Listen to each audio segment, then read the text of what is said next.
Hello friends, welcome to my channel. आज का हमारा टॉपिक है त्रिभुज। ठीक है, तो आज की इस वीडियो में हम जानेंगे त्रिभुज यानी ट्रायंगल, जिसे इंग्लिश में ट्रायंगल बोलते हैं। क्या होता है त्रिभुज या ट्रायंगल क्या होता है। ठीक है, तो आज की इस वीडियो में जानते हैं। तो सबसे पहले शुरुआत करते हैं त्रिभुज। त्रिभुज क्या होता है? सबसे पहले त्रिभुज की परिभाषा क्या होती है, डिफिनेशन, कि तीन भुजाओं से घिरी हुई आकृति को त्रिभुज कहते हैं। त्रिभुज, त्रिभुज का मतलब त्रि यानी कि तीन, भुज मतलब भुजाएं, त्रि है ना। त्रिभुज में त्रि ये जो होता है, त्रि का मतलब होता है तीन, और भुज का मतलब भुजाएं, है ना, भुजाएं। तो तीन भुजाओं से मिलकर जो आकृति बनी होती है उसको हम बोलते हैं त्रिभुज। ठीक है, यही डिफिनेशन इसकी बन गई है।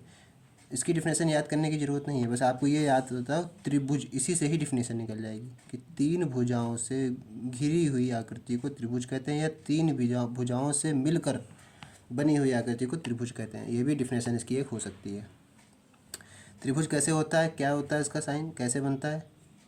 एक पॉइंट ये होता है, एक पॉइंट ये, एक पॉइंट ये। ठीक है, तो ये तीन, ये ए बी सी क्या है, ये एक पॉइंट है। ठीक है, और ये ए से बी तक खींची गई है, ये क्या है, एक ये भुजा है। बी से सी तक जो खींची गई ये भुजा बी सी है, और ये जो भुजा ए सी से लेकर ए तक खींची गई ये भुजा ए सी है।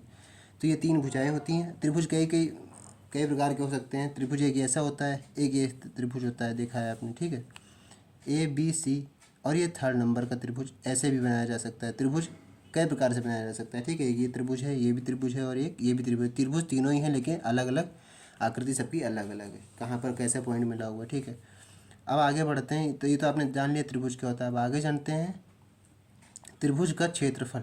सबसे पहले बात होती है कि त्रिभुज तो आपने दे दिया, भुजाएं दे दिया। अब कोई कोई क्वेश्चन आता है कि त्रिभुज का क्षेत्रफल निकालिए, तो त्रिभुज का क्षेत्रफल कैसे निकाला जाता है?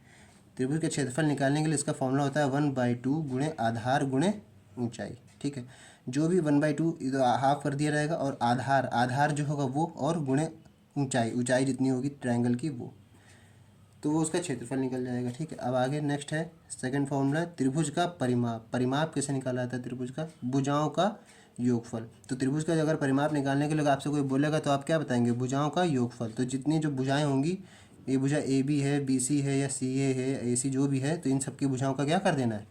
योगफल कर देना है। तो ये हो गया। अभी सेकंड फॉर्मूला ये हो गया। ठीक है, अब अपने आते हैं हम लोग थर्ड वाले फॉर्मूले पे। तीसरा फॉर्मूला क्या कह रहा है कि हीरोन का सूत्र। हीरोन के सूत्र से त्रिभुज का क्षेत्रफल निकालिए। बहुत बार आपने सुना होगा कि आप लोग को कहा जाता है कि हीरोन का सूत्र लगा के त्रिभुज का क्षेत्रफल निकाल के दिखाओ। ठीक है, तो उसके लिए क्या करेंगे, हीरोन का सूत्र जो होता है वो ये होता है, इक्वल टू अंडर रूट में सबसे पहले अंडर रूट लगाएंगे आप, स्क्वायर रूट है ना, उसके अंदर लिखेंगे S, S minus A, multiply में रहेगा ये सब, S multiply S minus A, फिर S minus B multiply S minus C. जहाँ पर आप सोच रहे होंगे एस क्या है, तो एस है 1/2 या 1/2 मल्टीप्लाई ए प्लस बी प्लस सी, इसके बीच में मल्टीप्लाई है। ठीक है, 1/2 मल्टीप्लाई ए प्लस बी प्लस सी। ये हो गया हमारा हीरोन के सूत्र से त्रिभुज का क्षेत्रफल। ठीक है, अब दूसरा पार्ट त्रिभुज का ही होता है, एक पार्ट दूसरा समबाहु त्रिभुज। समबाहु त्रिभुज क्या होता है? ठीक है, समबाहु त्रिभुज के लिए क्या बताएंगे? जिस त्रिभुज की तीनों भुजाएं बराबर हों, जिस त्रिभुज की तीनों भुजाएं बराबर हों या समान हो, तो वह त्रिभुज समबाहु त्रिभुज कहलाता है। जिस त्रिभुज की तीनों भुजाएं, अभी हमने यहाँ बताया था ट्रायंगल में क्या होता है, तीनों भुजाएं, जिनके तीन भुजाओं से केवल घिरा हो उसको त्रिभुज बोलते हैं। त्रिभुज के भी बहुत सारे पार्ट होते हैं, तो उसमें से एक है समबाहु त्रिभुज। समबाहु त्रिभुज क्या होता है कि जिस त्रिभुज की तीनों भुजाएं बराबर या समान हो, बराबर हो, ये भुजाएं बराबर हो या समान हो। जैसे बराबर का मतलब क्या होता है, त्रिभुज का वन एंगल का टोटल योग कितना होता है? 180 होता है। जितनी भुजाएं होती हैं सबका टोटल जो एंगल होता है वो कितना होता है? त्रिभुज का एक 180 होता है। त्रिभुज के तीनों कोणों का योग क्या होता है? 180 होता है, 180 डिग्री होता है। तो यहाँ पर क्या होगा, 180 को तीन तीन पार्ट में बांट दिया गया, तीन पार्ट में, तो 60 का ये होगा, 60 का ये है, तो 60 का ये भी होगा। अगर एक 60 का है तो बाकी के दोनों भी 60 के ही होंगे। ठीक है,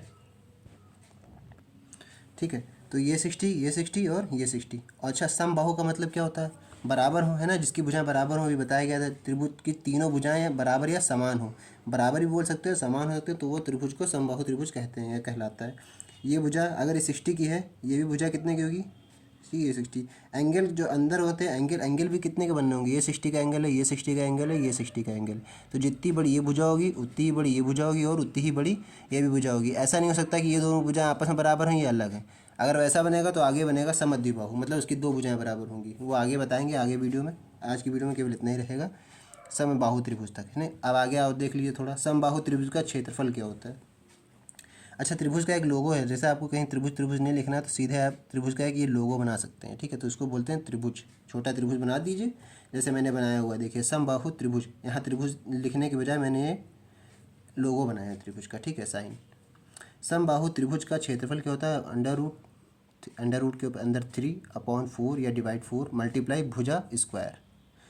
सेकेंड फॉर्मूला है समबाहु त्रिभुज का परिमाप। जैसे भी आप केवल त्रिभुज का परिमाप वाला था क्वेश्चन, तो इसमें क्या था, भुजाओं का योगफल। इसमें क्या है, 3 गुणे भुजा। 3 गुणे भुजा क्यों कहा जा रहा है, 3 भुजाएं होती हैं समबाहु में, और गुणे भुजा, और जितनी एक भुजा होगी उसी से तीनों को मल्टीप्लाई कर देंगे 3 को, तो पूरा भुजा का समबाहु त्रिभुज का पूरा परिमाप निकल के आएगा, ठीक है। तो आई होप आपको ये त्रिभुज समझ में आया होगा, क्या होता है त्रिभुज, ठीक है, और उसका पार्ट क्या होता है, समबाहु त्रिभुज में क्या होता है, त्रिभुज को कैसे बनाते हैं, गुणों का योग कितना होता है, समबाहु त्रिभुज में कितने के एंगल होते हैं, ठीक है। समझ में आया होगा जहाँ तक का। तो मिलते हैं नेक्स्ट वीडियो में, आज की वीडियो में इतना ही है, ठीक है, धन्यवाद।